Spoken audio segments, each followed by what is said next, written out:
Colorado Springs is whack and basic. Those aren't my words, but those are the words of some of my friends that moved away and then came back here.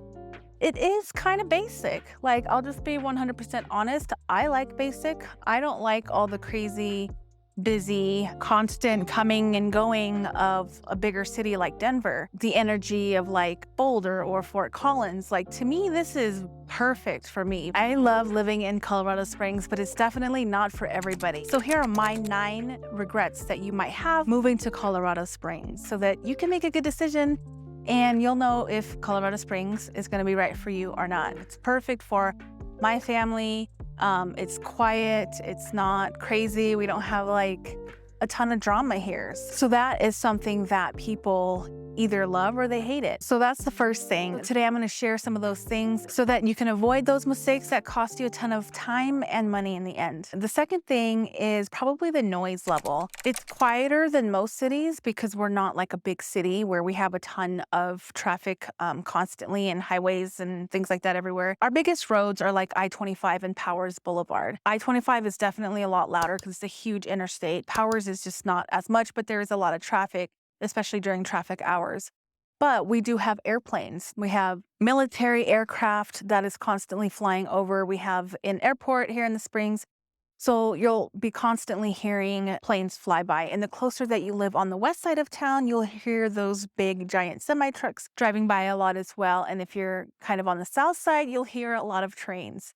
So we do have some noise. It's not like we're super quiet, but we're not as loud as major cities. I feel like we're just kind of like a happy medium for big city versus small town. So we have all the amenities of a big city, small town, more than a small town, but less than a lot of what like the bigger cities bring. The next thing is the traffic. I am always being told how horrible the traffic is here. And when I lived here, I mean, obviously I live here, but in the beginning, I didn't see how bad it was until I left like here and then came back and I was like, yep, we're back in the Springs because the traffic is crazy.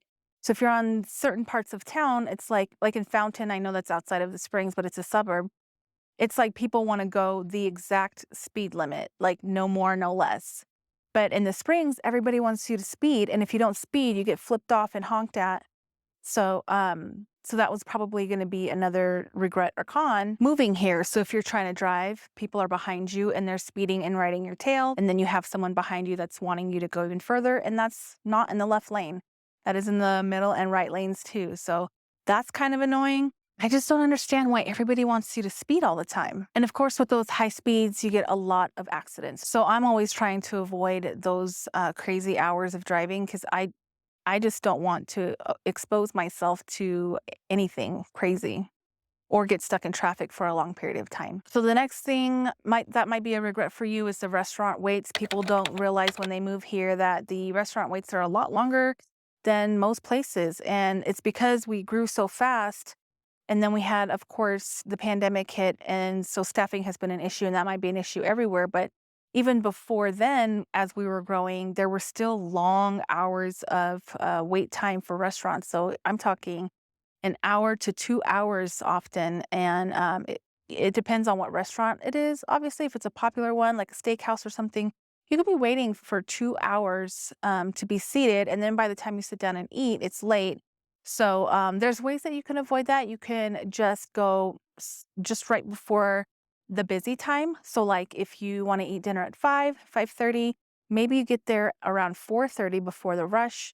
That way you don't have to wait as long. And then by the time you get the food, it might be dinner time. I have found that the sweet spot is right around 4:30. Because if you go too late, say like you want to go later around 7:30 or after, then oftentimes you can run into an issue where they've run out of food. So the food that you were so excited to go eat is no longer available because they sold out. All right, so the next thing is that the Springs can be pretty cold. Well, so Colorado Springs is not that cold when you're comparing it to like the East Coast. Again, I feel like we're just a happy medium of right in the middle. We've got all 4 seasons. We have like winter, fall, spring, summer. And then in the wintertime, it's not cold. What gets cold is like when the wind starts blowing because we have these big mountains behind us. You can kind of hear the noise. There's a helicopter flying over me. But so the wind, so it's not cold. What's cold is like the wind.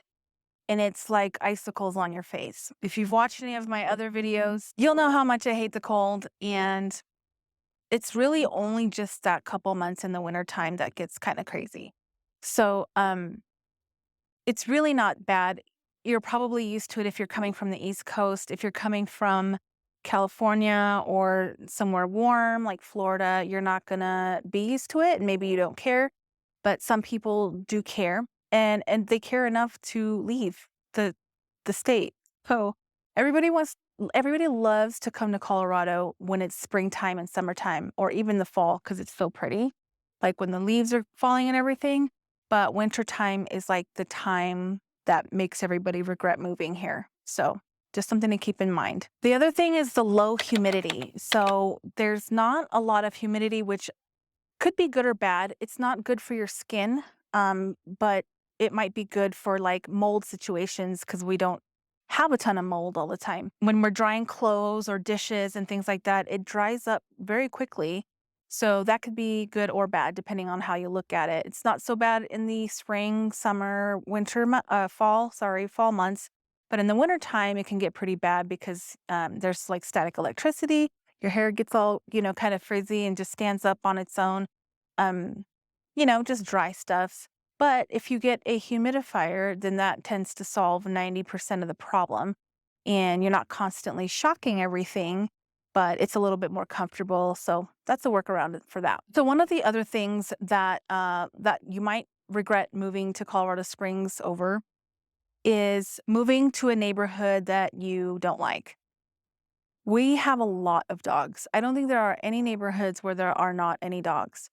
And so with dogs comes with a lot of barking. Like in my neighborhood, the dogs are constantly barking all night long. And in a lot of neighborhoods, it's kind of like a thing. Like if you go to these Facebook groups and people will complain about their dogs all the time about like, what should I do? I can't get the neighbors' dogs. I've talked to them. They don't care.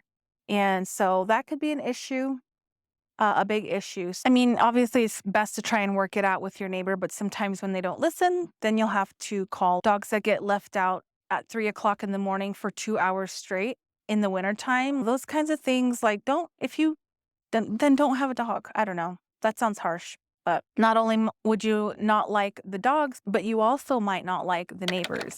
So that would suck if you moved to an area in Colorado Springs where you didn't like your neighbors. They had horrible dogs. So what I always say is to just drive around that neighborhood. If there's a house that you like and you can drive it around or have someone drive around for you if you can't make it in person and see what that neighborhood's like. I'll usually do like a video tour of the neighborhood as I'm touring with my clients to say, hey, this is what the neighborhood looks like. This is down the street. So I'm on the phone with them and I'm showing them down the street. It's quiet, there's people out, different things like that, so they can understand the neighborhood a little bit better. The next thing, and this is more just from people that I've talked to, is that the transportation isn't that great. Like the bus system is not super great, not always on time. I remember back in the day, this was years ago, I would take the bus to go to work. And there were times where the bus didn't show up at all, or it was super late, and I had to call my boss to come get me. But I don't know, I'm sure it's changed a lot back then. I know that they've been working on the bus systems, but I do know that there were some issues. Now, if you're wondering where I am, this is a beautiful park, Monument Valley Park, and this is in a neighborhood called Old North End. And all of these houses are really historic and beautiful, big homes, um, luxurious even. A lot of these homes are just like decked out real nice, like very classy, old-fashioned Victorian style homes. Gorgeous. I mean, the traffic is so bad that there's an actual group on Facebook called 719 Can't Drive because I guess that's how bad the driving it here is. I don't know if you guys have a group like that out in your community, but if you do, let me know because I'm sure there's got to be like one in every city, a group, or maybe we are that bad of drivers. And then we do have, noise from ambulances that drive by through the neighborhood here on occasion. So you'll hear that a lot too. I mean, I really do think that this is the best place to live. Like I said, I've said plenty of times in other videos that Whenever I leave and go on vacation and come back, I'm just always so grateful to come back. As soon as I see the mountains, I get really emotional because I just love living here. I mean, not everything is perfect, but it's perfect for me. And it might be perfect for you, it might not. And the ninth thing is that people are not as friendly as some other places. If you're not used to people being friendly or not being friendly, then you're good to go. But if you're used to like saying hi to somebody and smiling and they're like having conversations with you, no, it feels like people don't want to talk to you or you're in their way, or oftentimes, not all the time, you do get what you put out. So if you're rude, then people are rude to you. If you're not friendly, then people might not be friendly to you. But I have heard from a lot of people that it's not as friendly as from wherever they came from. And I actually know people that are moving away from Colorado to move somewhere that is a lot more friendly. Especially, like, if you're from Texas, because Texas, everyone's friends, right? My brother just got stationed out there, and when he went to go house hunting, he said that he loved it there. Everybody was so nice and friendly, and, apparently, they like to invite you over for barbecues and complete strangers. Not like that here. Uh, Not at all. People are generally friendly, like, they're not mean, but I'm just saying, like, I went to Florida, I was shopping, I was kind of taken aback, like, "Oh, this lady was so nice to me." She was telling me like, "Oh, these are so cute, this would look really cute on you." She treated me like she knew me, like we were friends, like we were family, and no, that doesn't happen here. So that's your realist perspective of living in Colorado Springs. If you wanna know all the pros and cons of living here, click this video next about the pros and cons of living in Colorado Springs. I think you'll like it.